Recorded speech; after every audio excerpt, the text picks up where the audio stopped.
Shalom, bien-aimés dans le Seigneur, vous qui nous suivez encore aujourd'hui, nous sommes là dans votre tranche, le camp des élites. Soyez bénis dans vos maisons où vous nous recevez par la grâce du Seigneur. Je suis le pasteur Tony Maboussi du ministère La Trompette du Sanctuaire dont je suis le visionnaire et le responsable. Nous sommes en train de partager un sujet très très important qui s'intitule « Il exerce mes mains au combat ». Il exerce mes mains au combat. J'avais dit la fois passée que les luttes et les batailles font partie du cycle de la vie. Elles ne sont pas des choses étranges. Mais je sais que souvent les enfants de Dieu, l'être humain en général, n'aime pas beaucoup les combats ou les luttes, ou la contradiction, ou l'adversité. Et pourtant, après cet enseignement, je sais que plusieurs personnes vont avoir un autre regard sur l'adversité, les luttes et les batailles. Lisons la parole de Dieu dans le psaume 144, versets 1 à 2. Psaume de David. « Béni soit l'Éternel, mon rocher, qui exerce mes mains au combat, mes doigts à la bataille. Béni soit l'Éternel, mon rocher, qui exerce mes mains au combat, mes doigts à la bataille. » Verset 2. « Mon bienfaiteur et ma forteresse, ma haute retraite, mon libérateur, mon bouclier, celui qui est mon refuge, qui m'assujettit mon peuple. » Vous remarquez ici, David commence par bénir Dieu. Et pourquoi bénit-il l'Éternel? Il bénit l'Éternel, il le nomme comme son rocher. Il dit, béni soit l'Éternel mon rocher, qui exerce mes mains au combat, mes doigts à la bataille. Et le fait que Dieu, l'Éternel, son Dieu, exerce les mains de David au combat et ses doigts à la bataille, sont pour lui un sujet pour lequel il doit bénir l'Éternel. Béni soit l'Éternel. Oh, je bénis l'Éternel. J'aimerais aussi vous inviter à bénir Dieu pour vos luttes, vos batailles. Vous allez vous rendre compte que les luttes et les batailles font partie du cycle de la vie. Et j'avais dit que la perception que vous aurez désormais de vos luttes et de vos batailles vont changer votre regard, allais-je dire, sur les luttes. Si vous ne regardez les luttes que comme un moment où vous serez anéanti, ou un moment où vous serez en défaite, vous n'allez pas aimer les batailles. Je ne vous demande pas d'aimer l'adversité, mais je vous demande une seule chose. Je vous exhorte à ce que lorsque les luttes et les batailles arrivent, que vous puissiez avoir un regard différent. J'avais dit la fois passée que les batailles sont une porte, sont une école, et les batailles sont un appel à répondre à l'appel de sa race. Là, ça sera bien sûr dans les émissions prochaines. Mais j'avais dit une chose, j'avais dit ceci, écoutez ce qu'il dit. « Béni soit l'Éternel, mon rocher, qui exerce mes mains au combat, mes doigts à la bataille. Mon bienfaiteur, ma forteresse, ma haute retraite, mon libérateur, mon bouclier, celui qui est mon refuge. » David, tout ce que nous voyons dans le verset 2 sont des conséquences de ce que David a vécu lors de ses batailles et de ses combats. Il dit, mon bienfaiteur, oh Dieu fait du bien. Après le combat, il fait du bien. Et vous allez chanter un cantique nouveau. Il dit, ma forteresse. Donc, un endroit imprenable, ok? Dans vos luttes, sachez que vous avez une forteresse et c'est l'Éternel. Ma haute retraite. Donc, l'endroit où je peux me retirer. L'Éternel est pour nous, comme dit la Bible, le nom de l'Éternel est une tour forte.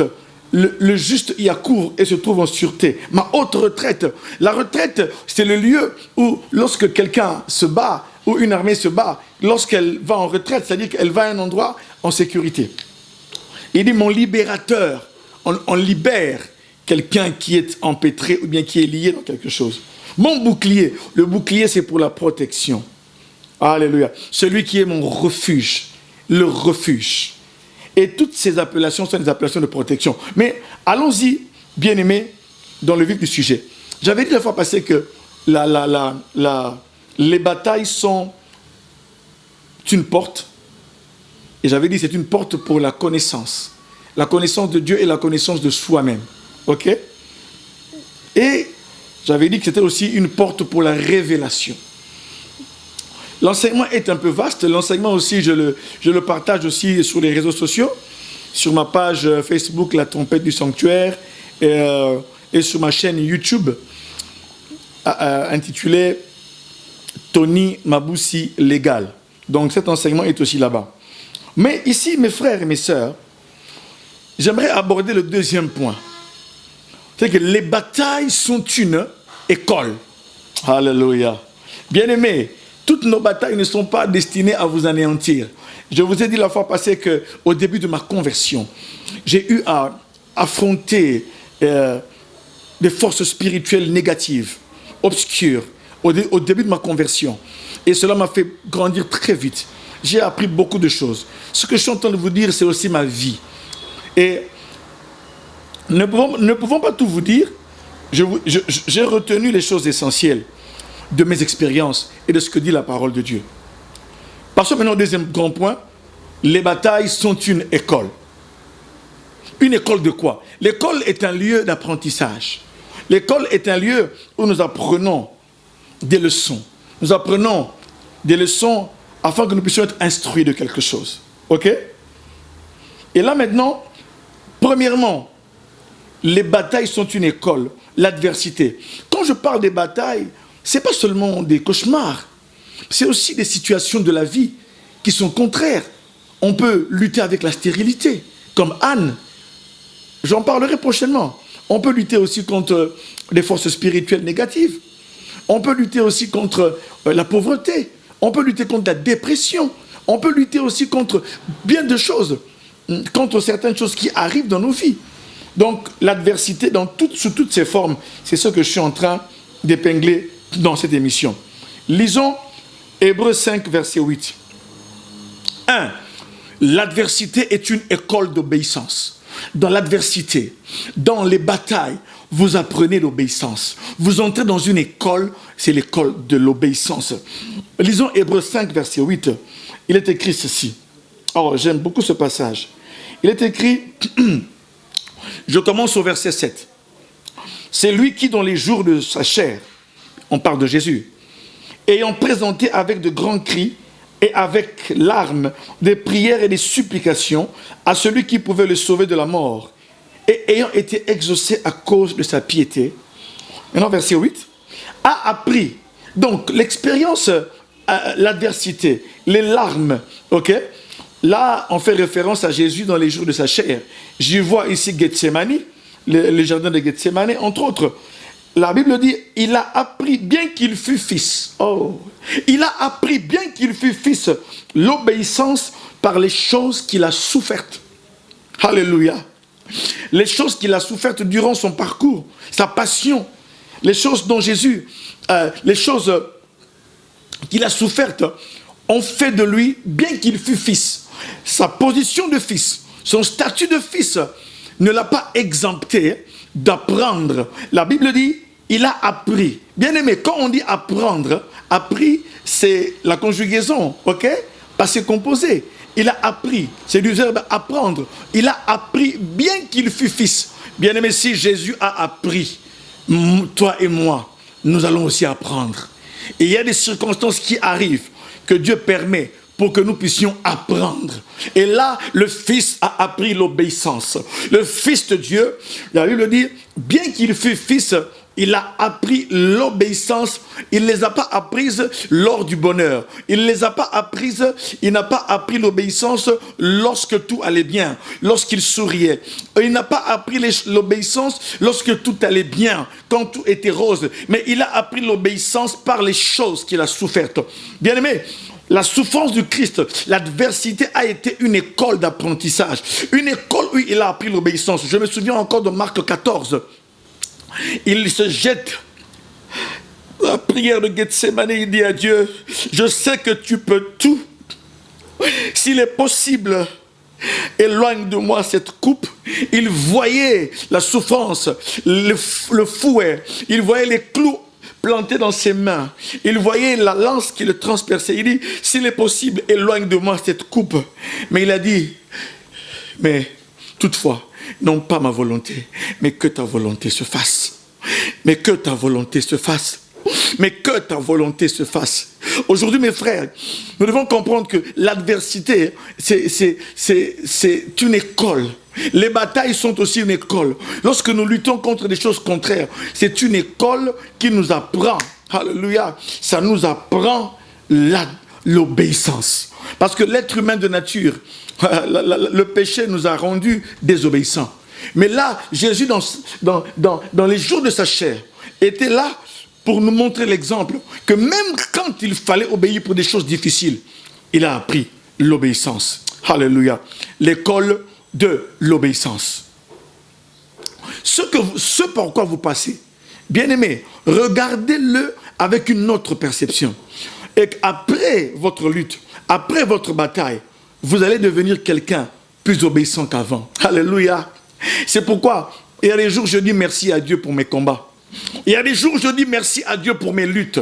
Il y a des jours où je dis merci à Dieu parce que dans les batailles, mes frères, je me soumets à ses directives. Je me soumets à laisser, non pas ma volonté s'exprimer, mais à laisser la volonté de Dieu, elle, primer sur la mienne. Parce que au jardin d'Éden, alléluia, au jardin d'Éden, l'homme et la femme, Adam et Ève, ont préféré faire leur propre volonté en suivant ce que, sous l'instigation du diable, ils ont fait leur propre volonté en mangeant du fruit défendu. Mais au jardin de Gethsémani, oui, le Fils de l'homme, le dernier Adam, alléluia, le dernier Adam, lui, Jésus, nous a montré le chemin, que même lorsque c'était difficile, qu'il fallait choisir la volonté de Dieu. C'est pourquoi j'aimerais te dire que dans les moments difficiles, quand vous luttez avec certaines circonstances, bien aimés, sachez qu'il y a un travail que Dieu est en train de faire en vous. Vous apprenez l'obéissance.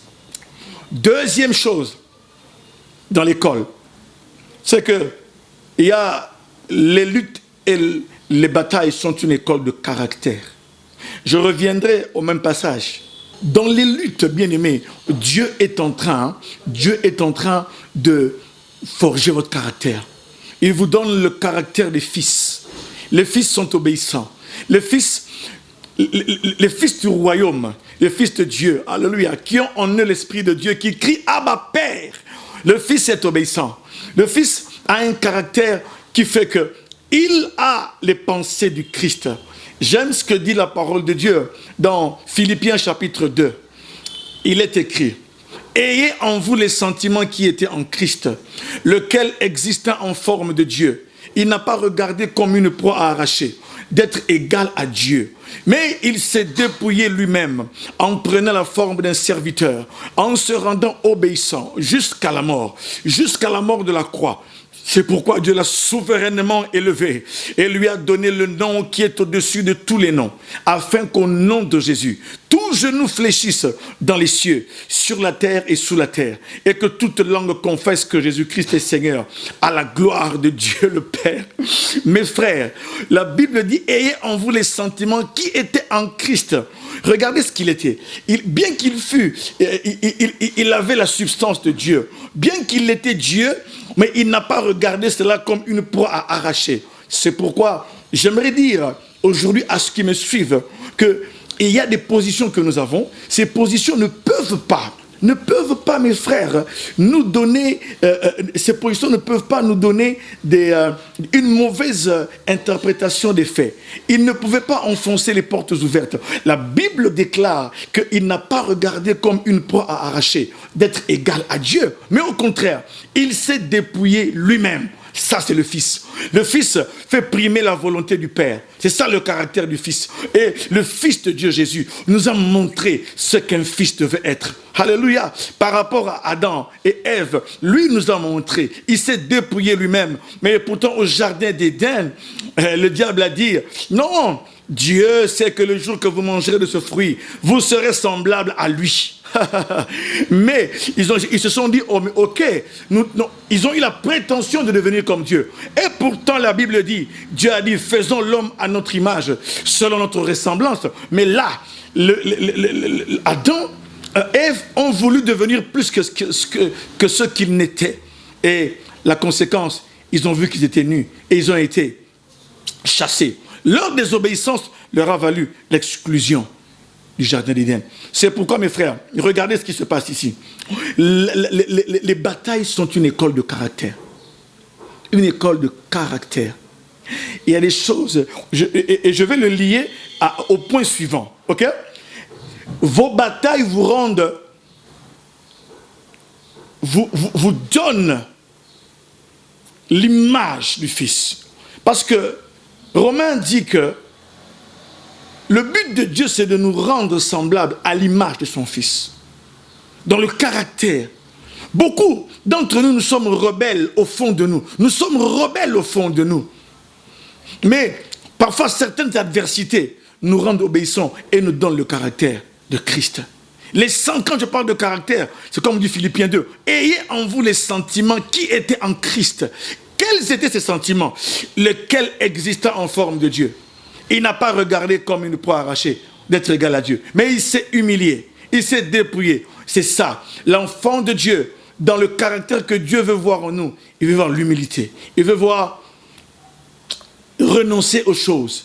Il veut te voir être humble. Il veut te voir, alléluia, il veut te voir exactement comme son Fils Jésus. Il s'est dépouillé lui-même. Parce que souvent nous nous accrochons à nos postes, nous nous accrochons au nom de famille, nous nous accrochons à nos titres, bien qu'ils sont bien, c'est bien pour la gloire de Dieu, aux titres académiques. Mais Dieu a en vue autre chose pour nous. Il a en vue le caractère, que nous puissions ressembler à l'image de son Fils. Car ceux qu'il a appelés, il les a prédestinés. Et ceux qu'il a prédestinés, il les a glorifiés. Et il a voulu qu'il soit semblable à l'image de son Fils. Je le lis au troisième sous-point. C'est que les batailles sont une école de résilience. Alléluia. Les batailles sont une école de résilience. Je vais définir ici. C'est quoi la résilience, mes frères? Selon le sociologue Stefan Van Stendel, la résilience, vous entendez beaucoup parler de ça, la résilience, c'est le processus qui implique qu'une personne confrontée à l'adversité développe une nouvelle interprétation sur ce qu'elle vit ou a vécu. Selon Stefan Van Stendel, la résilience, c'est le processus qui implique qu'une personne confrontée à l'adversité, développe une nouvelle interprétation sur ce qu'elle vit ou a vécu. C'est ça la résilience. Ce qui nous a fait souffrir, ce qui nous fait souffrir, nous le regardons autrement, nous tirons la force justement de notre propre, de nos épreuves. De vos batailles maintenant, vous en tirez une force. Et cette expérience-là, vous l'interprétez d'une autre façon et vous avez maintenant une autre façon de voir les choses et vous tirez une force pour justement affronter l'avenir. Écoutez, lisons 2 Corinthiens 12, 7 à 10. 2 Corinthiens 12, 7 à 10, je vais lire pour vous. 2 Corinthiens 12, 7 à 10, là on parle de l'apôtre Paul qui a prié le Seigneur à propos de l'écharde qu'il avait. Écoutez, d'emblée j'aimerais dire que je ne sais pas c'était quoi l'écharde de Paul. Mais écoutez, à partir du verset 7 à 10, de 7 à 10. Et pour que je ne sois point, 2 Corinthiens 12, 7 à 10, et pour que je ne sois point en fait d'orgueil, à cause de l'excellence de ces révélations, il m'a été mis une écharpe dans la chair, un ange de Satan, Dieu a permis, un ange de Satan pour me souffleter, donc pour me frapper, et m'empêcher de m'enorgueillir. Oh, caractère. 3 fois j'ai prié le Seigneur de l'éloigner de moi. Et il m'a dit, 3 fois, il a prié, Seigneur, éloigne de moi cet ange de Satan, qui est là pour me souffleter. Il m'a dit, Dieu, ma grâce te suffit. Alléluia. Il m'a dit, ma grâce te suffit, car ma puissance s'accomplit dans la faiblesse. Et je me glorifie. Et l'apôtre Paul reprend le plus bel. Je me glorifierai donc bien plus volontiers de mes faiblesses, afin que la puissance de Christ repose sur moi. Vous comprenez? Une nouvelle interprétation. Résilience de tout ce qui arrivait à Paul. Cet ange de Satan qui était chargé de le souffleter.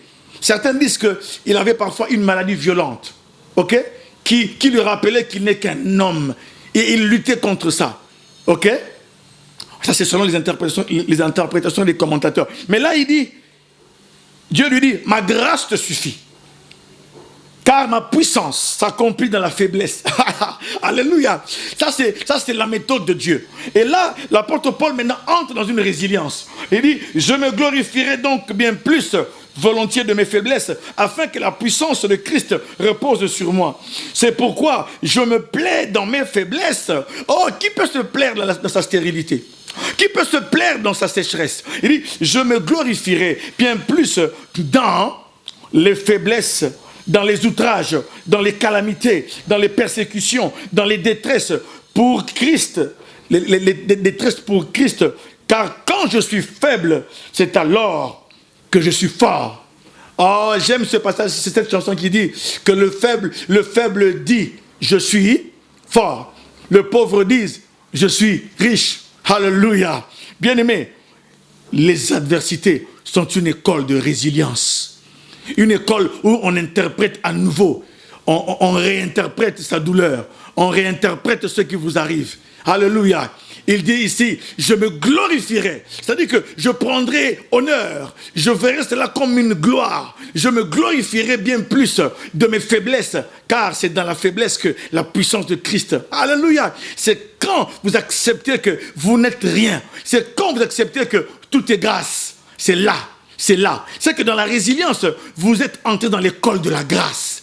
L'école où vous comprenez que même si vous êtes un intellectuel, même si vous avez 2 doctorats, mais que tout n'est que grâce, même votre intelligence n'est que grâce, votre force n'est que grâce, votre beauté n'est que grâce, le mariage que vous avez eu, ce n'est que grâce. Oh, alléluia. Le titre que vous avez eu, bien que vous avez défendu votre mémoire, bien que vous avez été... passez avec succès et brio votre interview, mais tout n'est que grâce. Car si ce jour-là, vous n'avez pas été en bonne santé, vous n'auriez pas passé l'interview, malgré votre intelligence. Car il faut que l'enfant de Dieu reconnaisse que dans l'adversité, tout n'est que grâce. Tout est grâce. Tout est grâce. Tout est grâce. Dans la résilience, vous comprenez maintenant une nouvelle interprétation de votre situation, votre faiblesse. Votre adversité devient une école. Et l'ennemi peut penser qu'il vous a vaincu. Mais or, il vous rend plus fort. Car ce qui ne vous tue pas vous rend plus fort, comme on le dit. Mes frères, alléluia, c'est l'école. Alléluia. Il exerce mes mains au combat et mes doigts à la bataille. Bien-aimés, les batailles sont une école de résilience. Une école où on réinterprète nos douleurs. Et de nos douleurs, nous tirons la force pour affronter, alléluia, l'avenir. Maintenant, 4e sous-point. Tout dans l'école. Les batailles sont une école. Une école de quoi? C'est une école de prière. Les batailles sont une école de prière. Et dans la prière, je ne pourrais pas aborder toutes les sortes de prières. La Bible dit, faites en tout temps toutes sortes de prières et de supplications. Veillez-y avec action de grâce. Alléluia. Il y a les sortes de prières dans la parole de Dieu. La louange, l'adoration, les requêtes, ok? Les supplications, les actions de grâce. Je vais en parler, mais aujourd'hui, je ne parlerai que de la louange. Bien-aimés, dans l'adversité, mes frères, c'est une école de prière où vous devez maintenant apprendre à refaire. Vous devez apprendre la supplication comme Anne, alléluia. Vous devez apprendre l'action de grâce, comme le dit Philippiens 4, 6 à 7. Oh, ne vous inquiétez de rien, mais en toutes circonstances, faites connaître vos besoins à Dieu par des prières, des supplications, avec des actions de grâce. Et la paix de Dieu, qui surpasse toute intelligence, gardera vos cœurs et vos pensées en Jésus-Christ. Bien-aimés, j'aimerais avec vous dire que chaque prière a une fonction et un rôle. Alléluia. Chaque prière a une fonction et un rôle. Chaque prière a sa puissance. Amen. Hein? Excusez-moi. La louange, je parle de la louange. La louange aide à exalter Dieu malgré les luttes. Dans vos luttes, apprenez à louer Dieu. Bien-aimé, même quand il n'y a pas encore l'argent, mais louez-le. Louez l'Éternel qui a fait des offertes. Louez-le qui vous a béni il y a 2 ans. Louez l'Éternel qui a fait des choses encore. Bien-aimé, la louange Comme l'a dit quelqu'un, la louange brise les chaînes. Car l'adversité et les batailles ont tendance à faire que l'enfant de Dieu puisse se morfondre, puisse se sentir abandonné. Mais la louange vous redonne du tonus. La louange, écoutez, la louange aide à exalter Dieu, malgré les luttes. Alléluia. Car en l'exaltant, notre problème, alléluia, reste en bas dans sa proportion normale, sans nous submerger ou prendre une autre taille qui n'est pas la sienne. Donc, quand vous louez Dieu, malgré votre problème, malgré votre combat, malgré votre adversité, quand vous louez l'Éternel, bien-aimé, sachez qu'il se passe quelque chose. Parce que quand vous avez un problème, souvent le diable a tendance à vous dire, tu es foutu, il n'y a plus d'espoir pour toi. Mais l'enfant de Dieu, alléluia, l'enfant du Père, le Fils du royaume, celui en qui habite l'Esprit de Dieu, lui, quand il se met dans la louange, il sait que dans les moments difficiles, il loue aussi Dieu. Il loue Dieu. Car quand il loue Dieu, le rapport s'inverse. Le problème devient petit, alléluia, et notre Dieu devient de plus en plus grand. Alléluia. Comprenez mon expression, hein? Parce que le diable a tendance à grossir le problème et faire en sorte que Dieu devienne petit. Or, c'est le problème qui vous fait ça. Il y a un problème de loupe, alléluia, de lunettes qui s'impose. Et la louange nous donne une autre lunette, d'autres lunettes pour regarder notre problème. Même si le problème n'est pas résolu, mais en louant Dieu, il y a une atmosphère qui se dégage. En louant l'Éternel, il y a une atmosphère de gloire. Dans la présence, lorsque vous louez Dieu, sa présence se manifeste. Alléluia. Écoutez, et le problème que vous aviez devient petit et vous retrouvez la grandeur de votre Dieu. Vous retrouvez la grandeur de El Shaddai. Alléluia. La Bible dit dans le psaume 22, verset 3, il est écrit, « Ah, pourtant tu es saint, pourtant tu es le saint, tu sièges au milieu de la louange de ton peuple. » Alléluia. J'aimerais vous dire que même lorsque vous êtes assailli par multiples problèmes, même lorsque l'adversité est en train de vous secouer, si Dieu permet que vous ayez des luttes, que vous puissiez lutter contre quelque chose pendant 1 mois, 2 mois, même une année, même plus, une semaine, 10 jours, 20 jours, quelle que soit la durée, bien aimé, la louange garde le Seigneur sur son trône. Et quand vous le louez, quand vous dites, alléluia, Dieu est capable de faire tout ce qu'il dit qu'il fera. Il accomplira toutes ses promesses envers toi. Garde ta foi en Dieu. Il ne t'abandonnera pas. Il fera. Oh, oh, oh, oh, oh, oh, il fera. Bien aimé, Éphésiens 3, verset 10 dit ceci. Or, à celui qui peut faire, par la puissance qui opère ou qui agit en nous, infiniment au-delà de ce que nous pensons ou demandons. À lui soit la gloire dans l'Église et en Jésus-Christ, dans toutes les générations, pour les siècles des siècles. Il peut faire infiniment. Mais pour que vous puissiez retrouver cet état d'esprit-là, il faut une atmosphère de gloire. Et l'atmosphère est créée dans la louange. Quand vous louez Dieu, le problème retrouve sa taille. Alléluia. L'ennemi retrouve sa taille et son statut de vaincu à la croix. Car il est écrit dans Apocalypse 12, verset 10, ils l'ont vaincu à cause du sang de l'agneau et à cause de la parole de leur témoignage. Ésaïe 43 dit ceci: quand tu passeras par les eaux, je serai avec toi. Les fleuves, ils ne te submergeront pas. Quand tu traverseras le feu, tu ne seras pas embrasé. Alléluia! Alléluia! Bien-aimé, le feu ne t'embrasera pas. Les fleuves ne te submergeront pas. Car il y a quelqu'un qui est avec toi. Il a dit ceci: car tu es honoré. Alléluia! Tu as du prix à mes yeux et je t'aime. Ésaïe 43. Mes frères et mes sœurs, nous avons un Dieu d'amour. Et l'adversité ne peut pas vous anéantir. Car vous avez un Dieu. Écoutez mes frères et mes sœurs.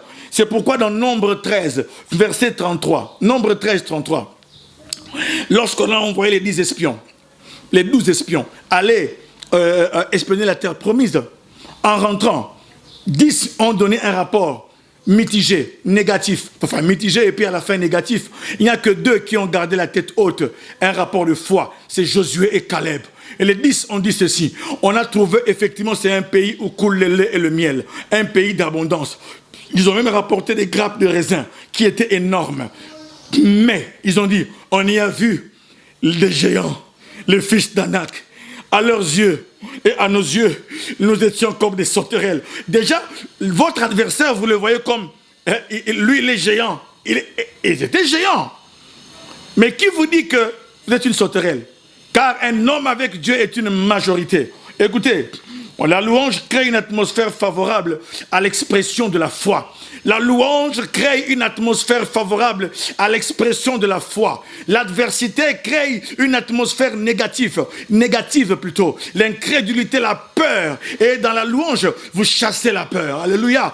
La louange brise les chaînes. Elle brise les chaînes de la peur. Elle brise les chaînes du doute. Et c'est là que vous vous souvenez que Dieu a séparé la mer. Là que vous vous souvenez que Dieu vous a guéri il y a 2 ans. Les problèmes ont tendance à vous dire que c'est fini pour vous. Or, dans la louange, vous vous souvenez de tout ce que Dieu a fait. C'est pourquoi, mes frères, ils ont dit, on est comme des sauterelles à leurs yeux et à nos yeux. Eux-mêmes, vous voyez, ils sont entrés dans les yeux des géants, des fils d'Anak. Or, les fils d'Anak n'avaient rien dit. Eux-mêmes ont commencé à douter. Mais Josué, qui dans la Bible dit, Josué et Caleb, qui étaient animés d'un autre esprit. On dit déjà, ils n'ont plus d'ombrage. Ils nous serviront de pâture. Montons et emparons-nous du pays. Bien-aimés, écoutez, la louange crée un cadre pour la session de Dieu, le roi des rois. Pour que Dieu siège au milieu de son peuple, il faut la louange. Alléluia. Et sa présence sur son trône est une garantie pour le chrétien que rien ne va t'anéantir. Écoutez mes frères et mes sœurs, dans la louange, il n'y a pas de place pour l'ennemi et ses manigances. Alléluia, ses manigances, le doute, la peur. Mais c'est pourquoi j'aimerais vous inviter mes frères à être des hommes et des femmes de louange. Car l'adversité est une école de prière. Bien-aimés, le temps me manquera de vous parler d'une expérience lors d'une attaque nocturne. J'ai commencé à entonner la louange mes frères. Ah, et quand je chantais la louange de Dieu en pleine oppression, je sentais que l'oppression était en train de lâcher prise. Parce que j'étais en train d'élever El Shaddai, le Dieu de mon alliance, le Dieu des armées. Je le louais. Ah, l'école de louange. Alléluia. Mes frères, rendez-vous au prochain numéro. Que Dieu vous bénisse. J'ai parlé aujourd'hui, j'ai dit que l'adversité, les luttes et les batailles était une école d'obéissance, de caractère, une école de résilience et une école de prière. Amen. Prochainement, je parlerai des supplications, de l'action de grâce. L'adversité doit nous pousser à la supplication. Comme Anne, nous allons découvrir des profondeurs, mes frères. Que Dieu vous bénisse. Vous allez bien sûr voir tous nos contacts qui sont là. Si vous avez besoin de nous contacter ou de parler avec nous, d'approfondir l'enseignement, bien aimé, nous sommes disponibles. Nous sommes le ministère La Trompette du Sanctuaire. On est disponible à marcher avec vous. Et notre numéro est affiché au bas de l'écran. Et aussi, vous pouvez vous abonner à notre page Facebook, La Trompette du Sanctuaire. Vous pouvez aussi vous abonner à notre chaîne YouTube, Tony Maboussi, légal. Vous êtes dans l'école de Dieu et rien ne va vous anéantir. Car il exerce mes mains au combat, mes doigts à la bataille. C'est pour que nous puissions être des vainqueurs. Que Dieu vous bénisse. Amen. Je me prosterne devant toi et j'adore